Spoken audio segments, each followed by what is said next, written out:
Hazel's old friend Lydia came back to town, and together they launched a design studio. But soon, Lydia's controlling ways pushed Hazel aside. Betrayed and struggling for her own voice, Hazel faces a choice: fight for control or walk away forever. Chapter 1. A perfect beginning. The sun had just begun to set across the sky, casting a golden glow over Springfield. Charming little town as well as mapped streets and homes, this place was one where everyone knew each other, and everybody seemed to know each other's business as well.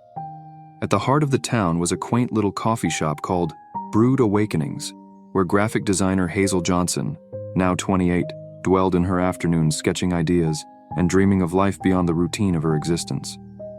Hazel was your classic millennial, creative, ambitious, and always striving for more. In college, she dreamed of making that big leap into some big city, but then there were the student loans and the modest paycheck. Today was different, though. Sitting by the window with a favorite caramel macchiato, she overheard snippets of conversation around the next table. "I heard Lydia's coming back," her friend from school would whisper to Sarah. "After all these years in New York City, she's finally had enough." Hazel's heart started pounding. Lydia was the one childhood best friend with whom a room could be filled and lit up just by her presence. When Lydia left for college, communication did not continue, but Hazel often found herself reminiscing about those last-night talks as well as their shared dreams.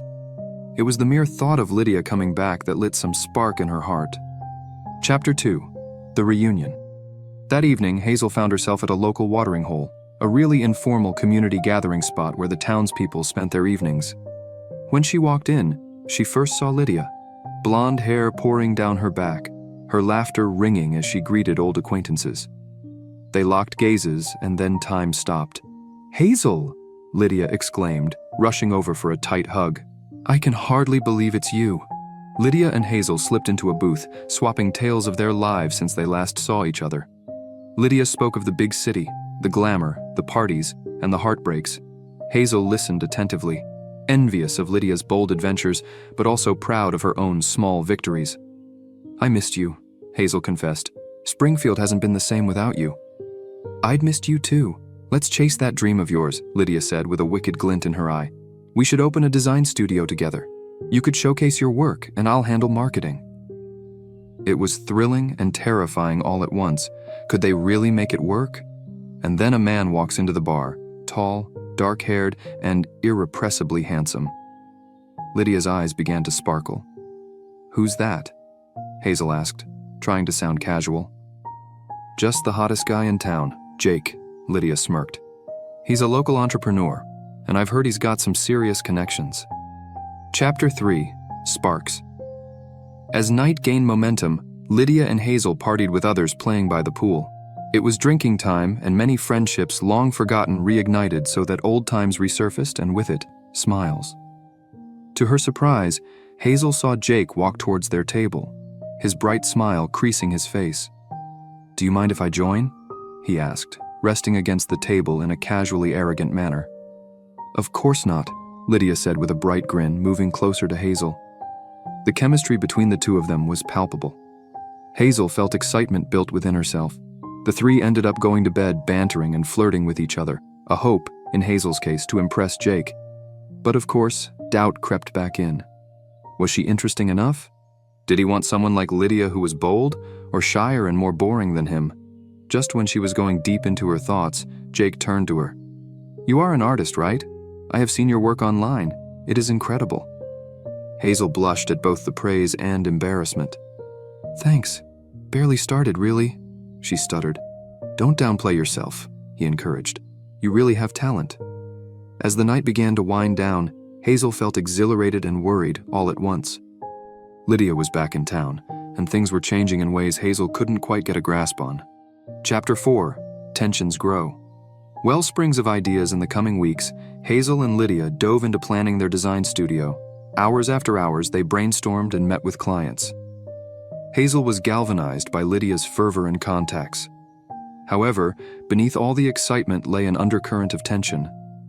Lydia's personality had entirely dictated conversations, and Hazel often thought her own voice was quite inconsequential next to Lydia's. Hazel initially dismissed this pattern of behavior as just part of the dynamic between them and their friendship, but with time, she began to feel steamrolled, like she was playing second fiddle to her own movie. One night after working late in the office, Hazel said to Lydia, "I don't feel my thoughts are brought forward. It is our project, not yours." Lydia blinked, though otherwise looked taken aback, her blue eyes wide with surprise. "You didn't know I wanted that?" she asked. She was just excited to get things moving. Hazel's sigh couldn't have better signaled a lifting of frustration. "I know, but I want us to share the spotlight, to make this our show. I have ideas too and want to be involved."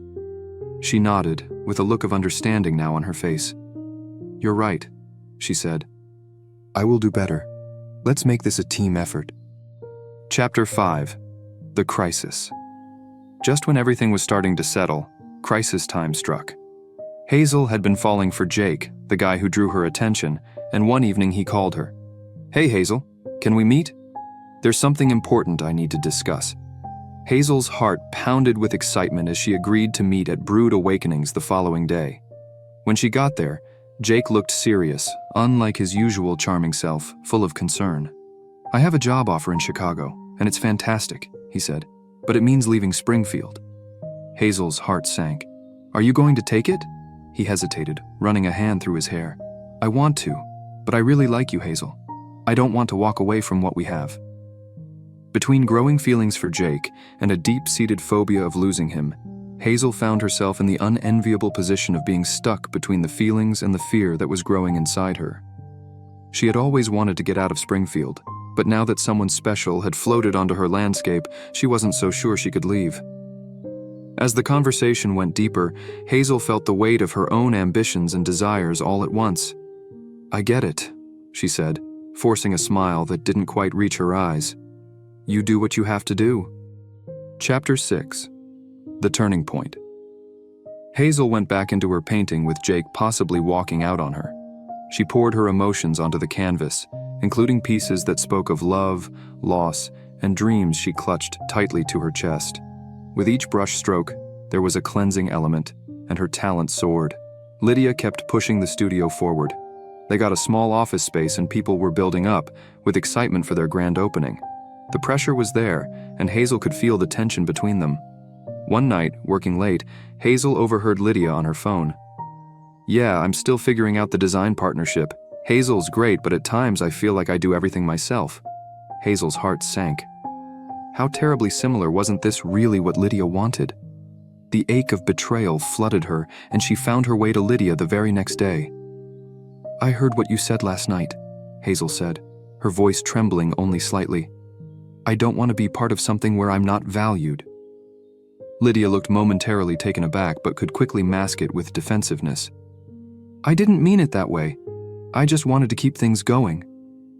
"I have to step away," Hazel said, feeling the weight of her decision. "I have to rediscover my voice." Chapter 7. A Fresh Beginning.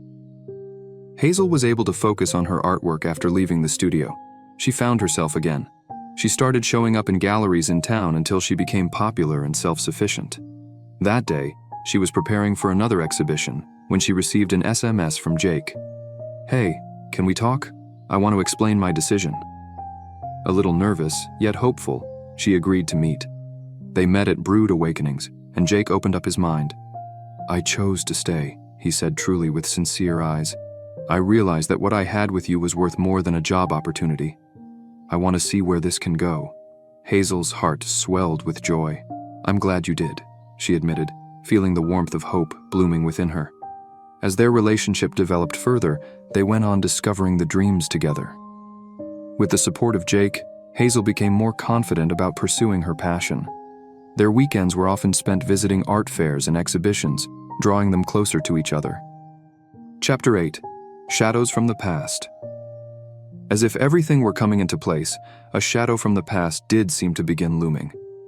Overwhelmed by the pressure of managing the studio herself, Lydia asked to see Hazel. "Can we talk? I need your help," said Lydia, her voice laced with vulnerability. Hazel hesitated between seeing her friend through the kind of support that met her needs and this newfound independence she tasted. "What do you need?" she asked cautiously. "I'm struggling to keep the studio afloat," Lydia admitted. I thought I could handle it, but it's overwhelming. I need you back." Hazel's heart tugged at this. "I want to help," she said, "but I cannot just go back to the way things were." She wanted to set clear limits. "Can we find a compromise? I don't want to lose our friendship," Lydia pleaded. After having a good long discussion, they agreed to collaborate on a limited project. Hazel would assist Lydia with it. She continues branding her studio, while focusing on the arts. She feels relieved and hopeful with them. Chapter 9. The Unraveling. But when they resumed their stint, it was again only a matter of time for the tensions. Lydia needed much to prove control over the ideas, which Hazel had developed, thereby making Hazel frustrated since ideas were often sidelined by Lydia. Hazel tried to communicate her feelings, but the loop seemed to keep spinning on and on. Eventually, the storm left the studio. Hazel had stormed out one evening, anger, sorrow trodden within her after a really heated discussion. It was obvious that they could not balance and was wondering if friendship survived it. That night, she actually poured all her emotions into the canvas, every stroke representing inside turmoil. There were chaotic colors left to mirror the chaos found in her heart. Chapter 10. The Crossroads. The weeks went by, and Hazel was caught between Lydia and Jake. The studio was going along swimmingly for Lydia, but Hazel couldn't shake the feeling of being a silent partner in her own life. She stepped out one day for a walk and came across Jake. "Hey, I've wanted to talk to you," he said, his face very serious. "I know things have been crazy, but I feel that we need to be on the same page." "What do you mean?" Hazel inquired, heart pounding. "I want to take our relationship to the next level. I think you're great, and I would like for us to build a future," he said, his voice genuine. By the words of his mouth, Hazel's heart fluttered, though she couldn't easily indulge in such idea mainly because of her current situation. "Yeah, I really want that too, though I am so confused with everything that is happening," she confessed to him. "Hazel, you need to follow your heart," Jake gently suggested. "If Lydia is not giving you enough treatment as you deserve, perhaps now is the right time to give your own self the priority." Chapter 11. The Heart of the Matter. Hazel laid awake nights as the sense of unease settled within her. She needed to find her place in her state of affairs in order to understand how she felt. She had been quieting herself to such an extent, keeping quiet over so many things rather than speaking up just to keep the peace. "Let's talk," Hazel said to Lydia. "It is important," she added firmly. Meeting at Brood Awakenings, Hazel laid everything on the table. "I appreciate all you've done for the studio, but I can't be a sidekick anymore. I need to feel valued." Lydia listened, expressions softening from defensive to contemplative. "I wasn't aware of the pressure I was putting on you. I thought I was being a good friend by pushing us forward," she confessed, voice softening. "I know you want what's best for us, but I can't ignore my dreams. I need to find my own path," Hazel said, her heart pounding. Chapter 12. The Choice. The conversation was a turning point. Lydia accepted more free space and space autonomy for her work with Hazel, so she would have the freedom to develop her art while contributing to the larger growth of the studio. Now lightened off her shoulders, Hazel felt invigorated. She worked harder in her craft, developing some of the most magnificent pieces that caught the attention of galleries in nearby cities. Meanwhile, her affair with Jake came to life. They liked going out on lovey-dovey nights and spending intimate moments together. Every day, the closer they got.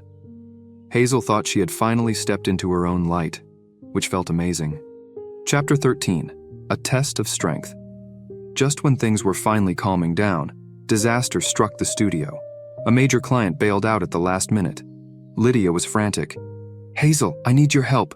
I can't do this alone," she pleaded, desperation in her voice. Hazel felt the pressure building. "I want to help, but I can't put my dreams on hold again. I know, but if we don't act fast, we could lose everything we've worked for," Lydia insisted. Within a few seconds of thought, Hazel decided, "Let's do it together, but the workload has to be divided. I'm not going to take on something more than I can manage myself."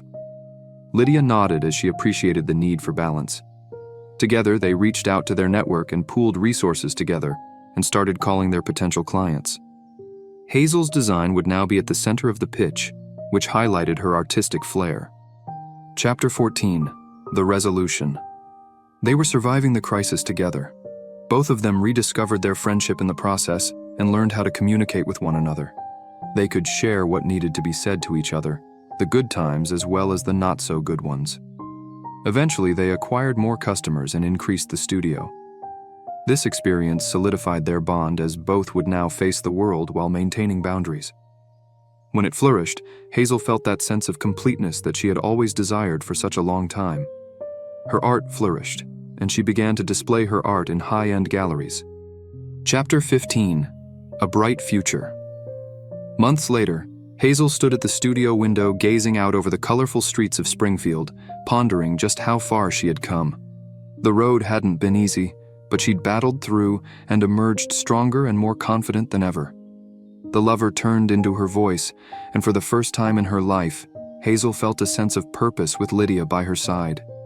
Jake found himself gradually progressing into the trust he had always longed for, now deep-rooted and understanding in its blooming relationship. Hazel, Lydia, and Jake were only at the start of this story of dreams and aspirations, and of friendship.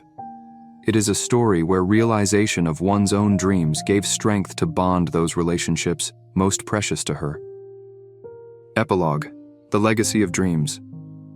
It was now a year since it had started as a studio in Springfield. Patrons from across the state had begun to recognize the name, and the studio had become a household one in Springfield. Hazel was standing at an exhibition of her work. The first solo she was going to do, it was full house with friends and family standing around. As the night went by, Hazel felt a rush of gratitude for it all. Lydia had become more than just a business associate. She is a close friend. And tonight, proudly standing beside Hazel, was Lydia. While Jake approached the door hand in hand with an armful of flowers, Hazel's heart executed an odd somersault. He took her hand and pulled her into his chest. "I'm just so proud of you," he whispered, with eyes beating up in the corners. Hazel had found, after all, not only where she fitted in the world, but also love and friendship that would strengthen the journey. Invigorated with a newfound sense of purpose to face whatever lay ahead, she knew she would face it with these loved ones most close to her heart.